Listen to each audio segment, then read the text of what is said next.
Et ve'az kanamer, aïn zaïn. Voilà, c'est bon. Nous sommes en haut de la page Amar Ameimor. Il cheta, Ameimor, il nous dit la halakha, elle est comme quoi. Hier, on a vu hier le din de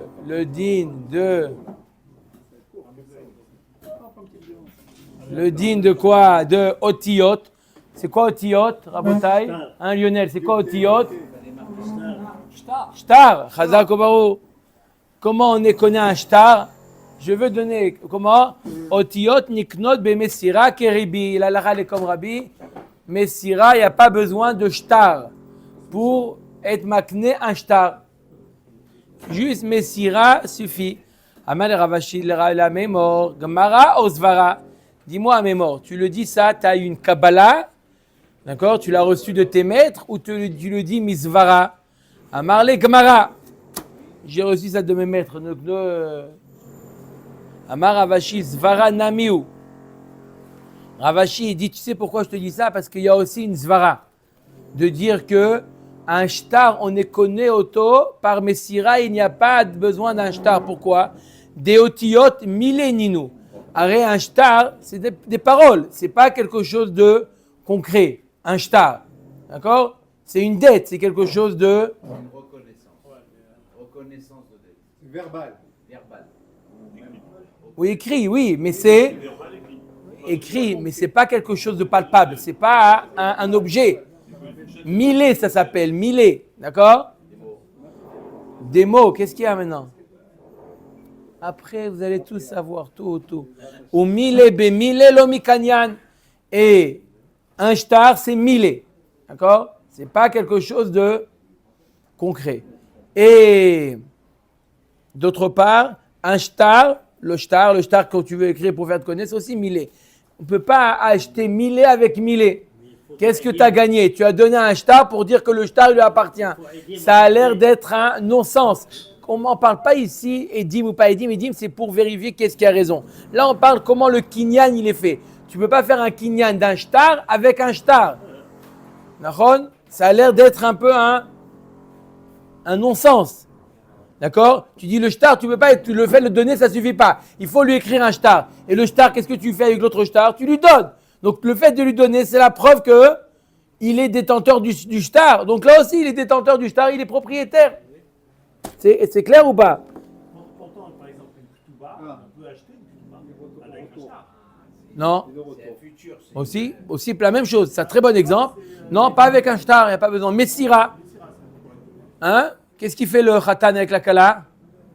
Il lui donne. Oui, mais celui qui doit racheter la ketouba après. Il vend, la femme revend ça. Messira aussi. C'est un shtar, une ketouba. Tu as bien un bon exemple. C'est comment on est connu un Messira. Vélo, tu veux dire que quoi? Milé, bémilé, on ne peut pas avec un shtar être connu avec un shtar. Il y a deux types de shtarot. Premier type de shtarot, il lui dit Zechu besade zo, il faut dire les ploni, vekid vulo et ashtar. Reuven dit au témoin. Reuven, il dit au témoin Zechu besade zo li ploni. On fait kinyan soudar. On fait un kinyan soudar. Ça veut dire, faites le kinyan soudar. D'accord? Et vous êtes connu le champ, ce champ-là, pour un tel. D'accord? Vous êtes connu le champ pour un tel. D'accord? Vekid vulo et ashtar. Et vous écrivez le shtar comme quoi j'atteste de donner, d'offrir, de vendre le champ à un tel. Alors, quel est le din? Choser bashtar ve'eno choser basade. Tant qu'il n'a pas donné le shtar, le vendeur ou celui qui donne il peut quoi? Il peut dire non, Odim, tout compte fait, je veux pas qu'il y ait de shtar. Mais sur la donation du champ, il peut pas. À partir du moment où ils ont fait kinyan, ça y est, le champ, il appartient déjà à l'autre. Et le shtar, quand est-ce qu'il appartient? Que quand ils vont lui donner. Ça, c'est le premier cas. Deuxième cas. Almenat chetirte vulo et ashtar. Il lui dit, je lui offre, ou je lui vends, ou je lui donne le champ, à condition que vous lui écrivez le shtar. Choser ben bashtar ben basade.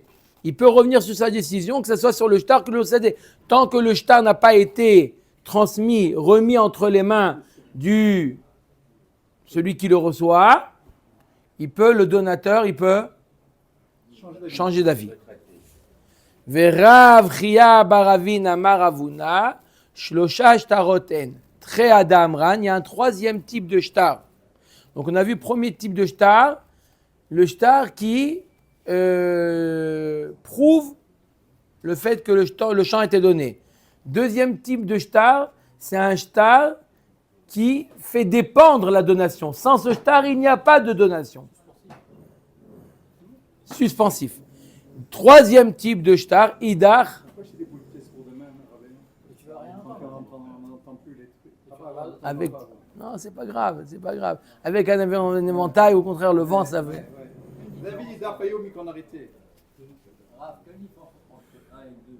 Un, il lui dit, on fait kinyan tsuda, donc le champ appartient déjà à Lévi, et écrivez-lui un shtar. Il peut se rétracter sur le shtar, mais pas sur le champ. Dans le deuxième cas, il dit, almenat chetirtevulo. Ça veut dire, on fait le kinyan, d'accord, à condition que vous lui donnez. Ça veut dire que c'est suspensif. Comme dit notre ami Shimon, ça veut dire qu'à n'importe quel moment, avant qu'il ait donné le shtar, la transaction n'a pas eu lieu. Parce que la transaction, elle dépend du shtar. Pas comme dans le cas précédent où la transaction a eu lieu. Comment? Par le kinyan soudar. Dans le deuxième cas, il n'y a pas eu de transaction tant qu'il n'y a pas eu de transmission du shtar. Troisième cas, idar im kadam mocher vekatav et ashtar. Troisième cas, c'est le mocher lui-même qui écrit le shtar. Pas il dit au témoin écrivez le shtar. Keota sheshaninu. Comme on a enseigné, kodvim shtar le mocher afalpi she'en lokeach imo. Que le mocher, il peut venir voir le scribe, le chauffeur, et lui dit écris-moi un shtar comme quoi je donne mon terrain à un tel. Même si le bénéficiaire n'est pas présent, c'est pas grave. Kevan sheirzik zebakarka nikna shtar bechol makom sheu. Là, c'est un troisième cas de figure. Reuven, lui, il écrit le shtar. Reuven, il met ce shtar-là dans la poche. Il met le shtar dans la poche. D'accord? Et il donne le terrain. Comment l'autre, il fait kinyan du terrain? L'autre, il fait kinyan du terrain, kesev, shtar, chazaka. Il fait par exemple chazaka. Merci beaucoup. Et il fait une clôture. À partir du moment où l'autre, il a fait kinyan du karka, le shtar qui se trouve dans la poche du vendeur, automatiquement, il appartient à l'acheteur. L'autre, il a fait kinyan chazaka. Le shtar, là où il se trouve, il appartient. D'accord? On va voir comment ça marche. Vezoi shishaninu nechassim she'en lahem achayut niknim im nechassim she'esh lahem achayut bekesef veshtar vechazaka. On a déjà vu que quoi? Kinyan agav. Je peux dire à quelqu'un fais le kinyan du terrain et en passant, tu fais le kinyan aussi d'un objet. Donc là, il lui a dit, tu fais le kinyan du terrain et le shtar t'appartiendra également.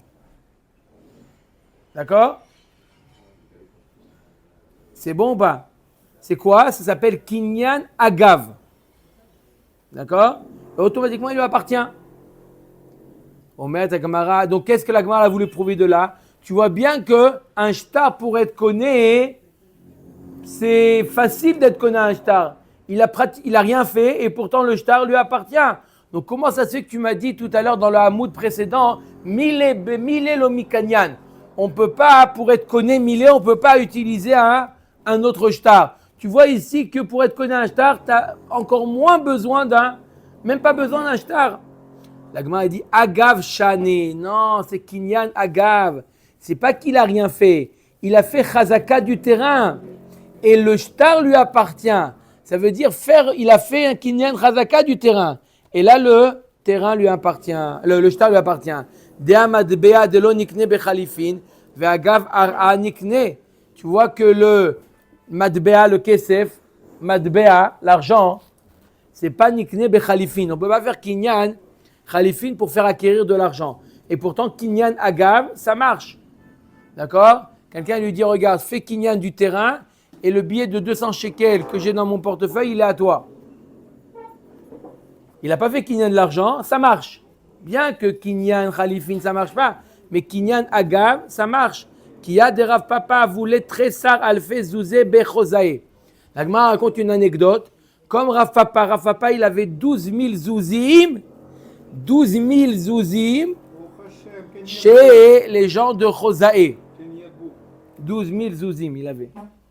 Ça, c'est qu'il a prêté, il ne parlait pas de ce qu'on n'a pas parlé de ce qu'il avait en Suisse. D'accord? Il avait là-bas, en dépôt, 12 000 zouzim. Maintenant, il a voulu récupérer son argent. Rav Papa, il a voulu récupérer son argent. Maintenant, il n'allait pas là-bas à Chosa. Il y a Rav Shmuel Bar Acha. Rav Shmuel Bar Acha, il allait là-bas. Il dit, Rav Shmuel, tu vas là-bas à Chosae. Il dit, est-ce que tu peux récupérer mon argent? J'ai à Chosae, j'ai 12 000 zouzim. Tu peux les récupérer? Il dit, avec plaisir. Mais je les connais, ceux-là. Ils vont pas me donner. Ils vont dire, ah ouais, je connais l'embrouille. Après, ils vont perdre dans le chemin. On est responsable. Non. Alors, qu'est-ce qu'on fait? Regarde, Rav Papa, fais-moi plaisir. Écris-moi un shtar ou fais-les-moi acquérir. Fais-moi Kinyan Asuda. Ils sont à moi. Et Rav Papa, il est né de la dernière pluie, c'est ça? Rav Papa, il a fait acquérir à Rav Shmuel cet argent-là. Il dit maintenant, c'est toi le propriétaire. Rav Acha, il vient, il dit, c'est moi le propriétaire. Il le croit. Rav Acha, c'est un grand Rav. Rav Shmuel, c'est un grand Rav. On lui fait confiance. Donc, il lui donne. Mais ils ne veulent pas par un chaliard. On ne veut pas de chaliard. C'est à toi l'argent. Tiens, je te les donne. Après, à toi de te débrouiller. Mais ne dis pas. Alors, c'est pour ça que Rav Shmuel, il a demandé à Rav Papa, fais-les-moi acquérir. Il a dit, il n'y a pas de problème. Rav Shmuel, Baraka, Gavasifa, Debaïte. Il a fait acquérir l'entrée de sa maison, là, comment on appelle ça?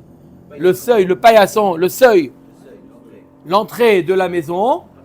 Il a fait à Kinyan Agav, il a fait acquérir également les 12 000 zouzim qu'il y a chez Chosae. Donc maintenant, il est Rav Shmuel propriétaire. Maintenant, Rav Papa, il n'était pas tranquille. C'est un minimum. Même Rav Shmuel, c'est un grand, mais il n'est pas tranquille. Il vient de donner 12 000 zouzim, alors que 200 zouz, c'était de quoi vivre un an. Combien il faut aujourd'hui pour vivre un an? 25 000 euros. 25 000 euros. Et il avait combien, lui? 12 000. Ça fait combien? Ça fait 60 fois de plus. D'accord? Oui ou non? J'ai bien fait le calcul ou pas? 12 000, c'est 60 fois 200 ou pas? 60 fois 25 000 euros. Ça fait combien? À peu près 4 millions d'euros. Voilà, il a dit. Non, je crois que vous avez exagéré là. Ah bah 10 fois 25, ça fait 250. Non, 1,2 million, 1,2 million. 25 fois 60 fois 25, ça fait combien? à peu près, c'est à peu près 1,2 million. 5, 1,8 million. Voilà. Oui ou non? 1,2 million. Ça fait high. Bon, il est année. Là maintenant, il n'était pas tranquille, Rav Papa. Qui ata nafak la pea de tavar. Quand il a entendu que Rav Shmuel revenait, il n'a pas attendu qu'il vienne. Il est parti le récupérer, chercher à l'aéroport. Il est au courant qu'il allait arriver. Il y a un nom, un col. Ça y est, Rav Shmuel est de retour. Il est parti à l'aéroport avec la pancarte. Rav Shmuel, où tu es? Ouais. Baruch Haba, donne-moi l'argent.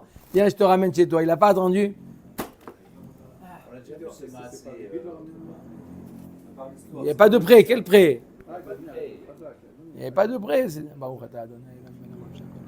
Ça vaut le coup de ne pas allumer la clim. Vous avez des gens comme ça. C'est pas le moussar la halacha qu'on peut être conné de l'argent kinyan agav. C'est ça le but. Matnitin. Tov, on a vu Rabotai, celui qui a vendu le champ, la maison, le khatser, etc. Maintenant, celui qui a vendu le bateau. Maintenant, celui qui a vendu le caron. Le carrosse. La agala. Oh, mechila. Ava lo machar lo et avadim Velo et amartsufim, velo et antiki, vechule, mechila. Ma antiki, on est celui qui a vendu le bateau. Il n'a pas vendu les marins, les avadim. Il n'a pas vendu les sacs, les grands sacs où on mettait là-bas la marchandise. On l'a dit dans la Mishnah, Chazak ou Baruch. Velo et antiki. Et antiki. On a vu dans la Mishnah, on n'a pas traduit. On l'a traduit, mais on l'a pas vu. C'est quoi? Mai antiki, amar Rav Papa, iska de begava. C'est la marchandise. Je te vends le bateau, je t'ai pas vendu la marchandise. Cargaison. Cargaison, c'est mieux que marchandise. Pour les bateaux. Pour les bateaux, c'est une cargaison. D'accord, Chazak ou Baruch. Hein? Pourquoi vous avez dit marchandise? C'est cargaison, M. Cohen. Antiki. Je vous assure, ça coûte plus cher l'eau que le mangan. C'est-à-dire que. Non. Là, je vois que vous kiffez dans ce verre, donc on va pas allumer la clim. Omer et Mishnah. Matnitin, nouvelle Mishnah. Machar et Karon. Donc, il a vendu la Agala, le chariot, la charrette, autre chose. C'est bon. L'homme Machar et Pradot. Il n'a pas vendu les mules d'accord, les mules qu'on a l'habitude d'atteler à la charrette. D'accord, je t'ai vendu la charrette, pas les mules. Machar et Pradot. Il a dit, je te vends les mules. L'homme Machar et Karon, il lui a pas vendu là. Pourquoi il ne parle pas? Qu'est-ce que tu vas acheter? Et c'est tout. Je vais faire ça. Dav Koufret. On a dit, on passe directement à Dav Koufret. On a dit que tout, si c'est explicite, on peut sauter. On a déjà dit. On parle d'un cas où ils ont dit, voilà, je te vends les mules. Ça inclut la charrette ou pas? Les mules, c'est les mules. La charrette, c'est la charrette. Chazak ou Baour. Est-ce qu'on peut les séparer? Machar et Tsemed. Maintenant, c'est quoi le Tsemed? C'est le joug des animaux. D'accord? Il y a deux bêtes. Lo taharosh, beshor ou vahamor yardav, parachat hashavua. D'accord? Oui ou non? Oui. Là, il a vendu, c'est bon. Il a vendu quoi? Il a vendu le joug. Le hall. Le hall, ce qu'on appelle l'attelage. Oui, Todaraba. Non. Ça va, merci, Todaraba. Pas l'attelage, non, Todaraba. Chaim, oui, nous avons remarqué pas encore. Oui. J'ai dit lentement pour. D'accord? Décortiquer le mot. Voilà. Machar et Tsemed, lo Machar et Bakar. Il a vendu l'attelage. Il n'a pas vendu le taureau, les taureaux qui sont avec. Machar et Bakar, je te vends les taureaux. Lo Machar et Tsemed. Tu n'as pas le droit. Pourquoi tu enlèves l'attelage? Il dit, je t'ai pas vendu, je t'ai vendu les taureaux, Habibi. Non, je récupère l'attelage. D'accord? Le poste radio, je le récupère, Habibi. Je t'ai vendu la voiture, Habibi. Oui, comme vous le tenez avec la manette. Hein, pour ne pas qu'il le volait. Il prenait comme ça, il allait. Ça nous ramène quelques décennies en arrière, c'est un beau. D'accord? Oui, après, ça c'était pour ceux qui avaient déjà. Aïe, ça, ils c'est- veulent ça. Ça, les Ok. les négociations, Caron, cigare, wagon. Ma, les employés à cadre. On peut dire wagon. pourquoi? Caron. Caron, charrette. Wagon, c'est dans les trains. Là, Est-ce que du fait que ça se défait, on va voir. Chazak, en réalité, c'est pas automatique. 4 lignes et demie. Omer et Agmara, Rabbi Yehuda Omer, Adami Modiaïn. Rabbi Yehuda il nous dit, pourquoi tu dis il a acheté ça, il n'a pas acheté ça? L'argent, on a qu'à voir combien il a payé. Grâce à l'argent, tu sais ce qu'il a acheté le bakar ou il a acheté l'attelage. On a dit dans la maison, non, parce que Enonaa.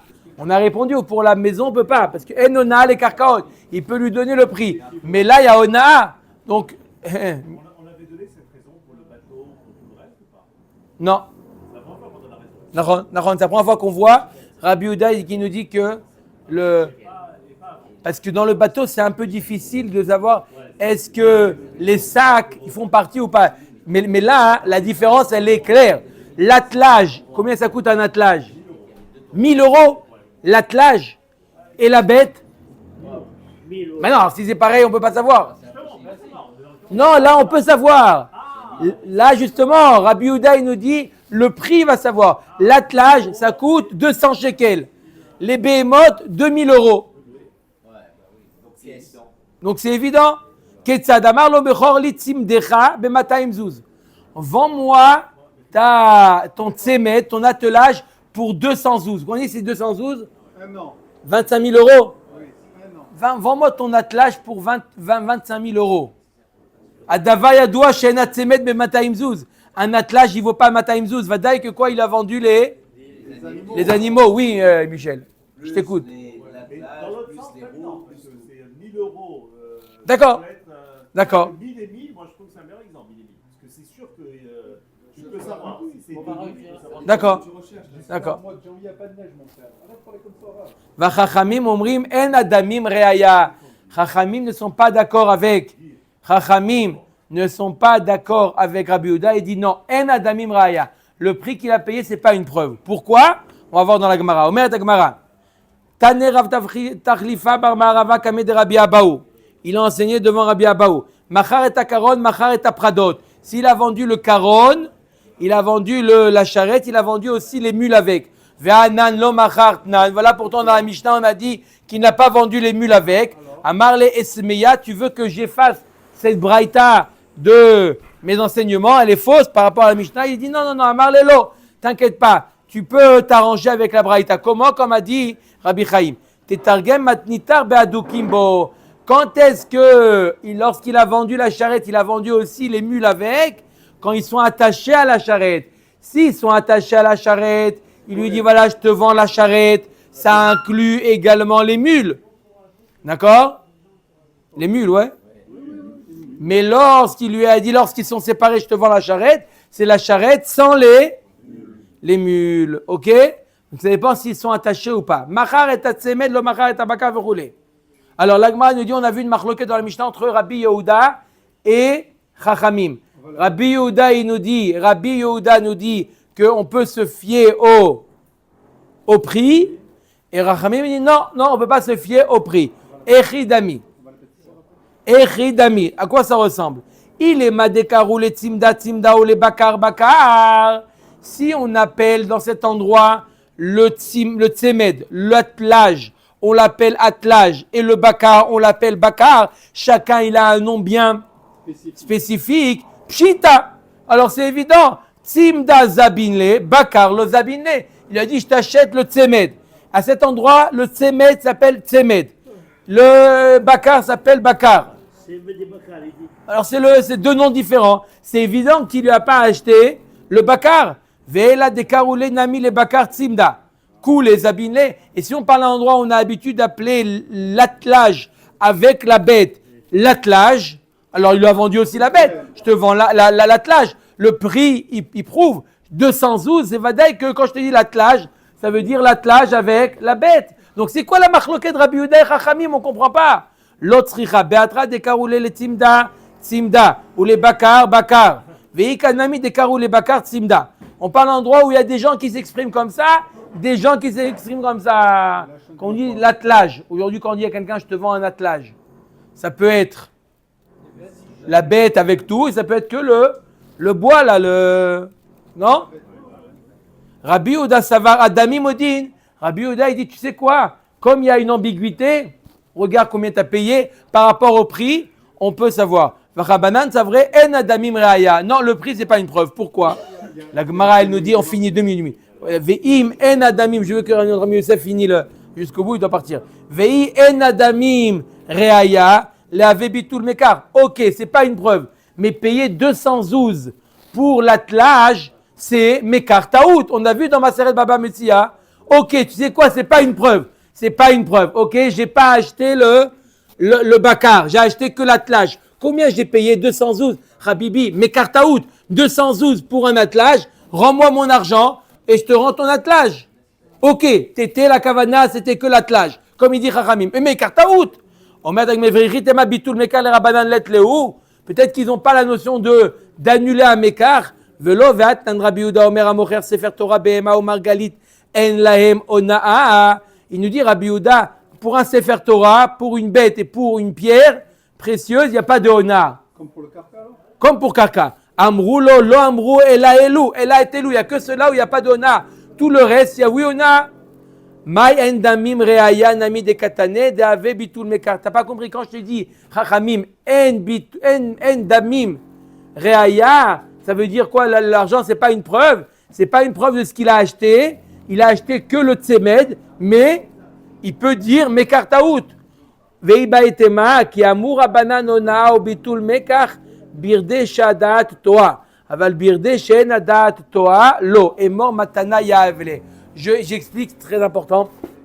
On a vu dans Maseret Baba Metzia la notion de ona. Il y avait 1/6, moins de 1/6, on ferme les yeux.